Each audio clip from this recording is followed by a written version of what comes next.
신중호의 신중한 시선 앵커 브리핑을 시작하겠습니다. 미 증시는 3대 지수 모두 약세 마감했습니다. 7월 FOMC 의사록이 나왔는데요. 추가 긴축을 시사하다 보니까 이게 금리가 튀었습니다. 그러면서 나스닥 중심으로 하방 압력이 더 높아졌다라고 보시면 될 것 같은데요. 이와 관련해서 지표와 그림을 몇 개 보여드리면서 시장 전체적인 분위기 말씀드리도록 하겠습니다. 보시는 차트는 이제 연준의 정책금리 전망입니다. 이제 선물 차트라고도 볼 수 있는데, 투자자들이 이제 다음 분기 그리고 앞으로 어떻게 금리가 될지에 대한 추정치라고 보시면 되는데 살짝 올라오긴 했지만 크게 바뀌지는 않았습니다. 7월 FOMC 의사록이 나온 이후에 금리는 튀었고 더불어서 주가가 하방 압력이 놓였지만 정작 9월에 대한 FOMC, 즉 동결할 가능성은 사실 크게 변하지는 않았습니다. 90%에서 한 88.5%로 조금은 둔화되긴 했지만 그래도 여전히 동결할 것이다 라는 얘기를 하고 있는 건데요.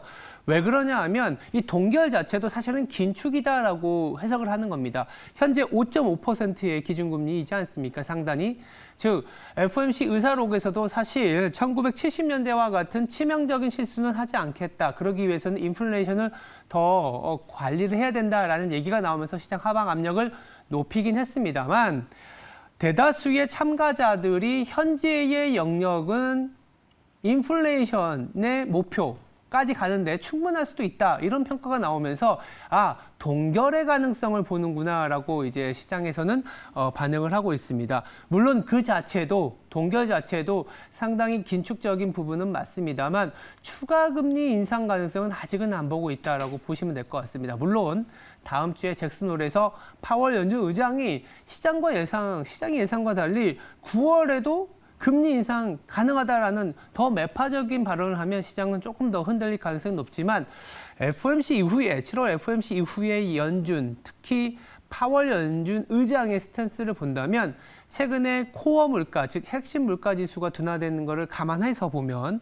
동결이지 않을까라는 쪽에 더 무게가 실리고 있습니다. 그렇다면 시장에 대한 분위기는 지금까지는 상당히 하방 압력, 금리 때문에 힘들었지만 이 돌파구나 게임 체인저가 발생할 수도 있거든요. 무엇이 될지 다음 차트를 보면서 말씀드려 보도록 하겠습니다. 이 잭슨홀이 있을 때 공교롭게도 엔비디아의 실적 발표가 바로 전날 있습니다. 8월 24일부터 잭슨홀 미팅이 있거든요. 근데 23일에 엔비디아의 실적 발표가 있습니다. 파란색으로 보이는 게 엔비디아고 빨간색으로 보이는 게 필라델피아 반도체 지수입니다. 물론 수익률로는 엔비디아가 더 강하지만 전체적인 등락을 보시면 축을 달리했지만 거의 비슷하게 갑니다. 그리고 이 필라델피아 반도체 지수의 흐름은 또 한국의 반도체 나아가서는 우리나라 코스피의 흐름을 좀 좌우지우지한다라고 볼 수 있는데요. 엔비디아에 대해서는 조금은 논란은 좀 있었습니다. 7월 중순부터 보시면 하락을 하면서 한 7%가량 조정을 보였습니다. 필라델피아 반도체도 비슷한 하락폭을 보였는데요. 비싸다, AI 버블이다 이런 얘기들이 나오면서 하방 압력이 놓여있는데 또 이렇게 한 7% 가까이 하락을 하다 보니까요. 또 이제 엔비디아 실적 발표 앞두고 $430 정도 수준이면 살만한 가격이다. 목표가 우리 올린다. CT 같은 경우에는 $520, 경우에 따라서는 $600까지 간다. 가장 최근에 웰스파고는 $450였었던 엔비디아의 목표가를 $500까지 올렸습니다.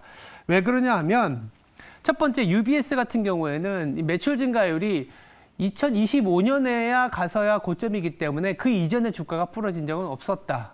그래서 갖고 가자라는 얘기고 모건 스탠리 같은 경우엔 HBM 시장이 상당히 빨리 증가하기 때문에 2023년보다 2배로 성장한다. 이렇게 고성장하는 분야가 지금 많지는 않다. 그러다 보니까 밸류에이션 크게 논란이 되지 않을 것 같고 SK 하이닉스 같은 경우가 상당히 이제 수혜를 받을 수 있다. 이런 얘기가 나오고 있습니다. 앞서 말씀드린 것처럼 다음 주에 상당히 중요한 이벤트가 엔비디아 실적 발표 더불어서 잭슨홀 미팅이라고 말씀드렸는데 잭슨홀 미팅은 이번 주에 FOMC라든지 금리 상승으로 인해서 어느 정도 선반영이 됐다라고 보면 아직 주가가 움직이지 않았던 엔비디아가 게임 체인저로서의 가능성이 높기 때문에 아마 이 시간 이후부터는 엔비디아의 주가가 어떻게 되는지 좀 같이 챙겨봐야 되겠습니다. 그렇다면 우리나라 시장에 대한 얘기도 한번 들어보도록 하겠습니다. 반도체 얘기를 드린 김에 한국의 반도체와 관련된 추라 재고 지수를 좀 보여드리도록 하겠습니다. 어제 우리나라 시장 하락 종목 수가 무려 2,000개가 넘었지만 그래도 외국인들은 반도체 쪽으로 수급이 조금은 들어왔습니다. 그 이유가 사실 이런 업황 개선에 있다라고 보시면 될 것 같아요. 재고 지수, 그렇게 말이 많았던 재고 지수가 여기 보시면 5월부터 고점 찍고 내려오고 있습니다. 그리고 출하량이 늘어나고 있다는 점. 그러니까 삼성전자까지 이 감산에 대한 의지를 보였기 때문에 8월에는 더 강한 감산 효과가 발생할 수 있습니다. 그렇다면 지금 재고를 출하시키면서 빠르게 이제 소진을 하겠죠. 그렇다면 다음 달, 그 다음 달에 나왔을 때의 재고와 출하 지수는 오히려 역전되거나 재고 증가율은 여전히 60%에서 여기서 60%였거든요. 지금은 전년 대비 한 28%까지 내려왔습니다. 아마 다음 달, 그 다음 달에는 재고 증가율이 큰 폭으로 내려왔다라는 얘기가 나오면서 업황이 진짜 드디어 바닥을 돌아섰구나 이런 얘기들이 나올 수 있거든요. 그래서 시장에서는 디램 사이클은 이미 바닥을 쳤다라는 얘기들이 많이 나오고 있습니다. 생산량이 이 기저 수요를 밑돌고 있기 때문에 디램 가격도 DXY는 좀 빠지고 있지만 현물가, 스팟 가격은 조금씩 높아지고 있다는 점에 주목을 하고 있고요. 낸두도 내년 초부터는 회복이 된다 이런 시각이 많습니다. 그러면 반도체는요, 이게 업황이 회복되는 것보다 회복되기 이전에 움직이는데 이미 이 고점에서 한번 움직였고 실질적으로 이제 가격이 조금씩 올라가는 부분들에 대해서 관심을 둘 것 같습니다. 당장 다음 주에 엔비디아 실적이 나오기 시작하면 오케이, 이제 엔비디아가 성장성을 부여해 줄 거다라는 거와 그동안 기존의 디램의 업황이 안 좋았던 부분도 바닥을 잡아간다라는 인식이 강해진다면 현재 우리나라 지수 2,500 초반까지 내려와 있지 않습니까? 지수 자체도 사실은 매력적인 구간입니다. PBR로 직전 분기 PBR로 0.93배, 94배까지 내려왔다는 것은 경기가 돌아선 상황에서는 상당한 저점 역할을 했었다는 점 기억해 주시면 반도체부터 버팀목이 되어줄 것이라는 믿음이 조금씩은 커질 것이다 말씀드려 보겠습니다. 네, 오늘의 브리핑을 정리해 보겠습니다. 금리 레벨과 변동성이 심하지만 좀 선반영에 대한 기대도 높아지고 있고 게임 체인저로는 이런 금리에서도 성장성이 나오는 종목이 있다면 이라는 퀘스천이 있는데 아마 다음 주에 엔비디아부터 시작되지 않을까라는 생각도 듭니다. 기존에 우리나라 국내 업황, 특히 반도체도 바닥을 지나가고 있다는 점에 좀 주목할 필요가 있겠습니다.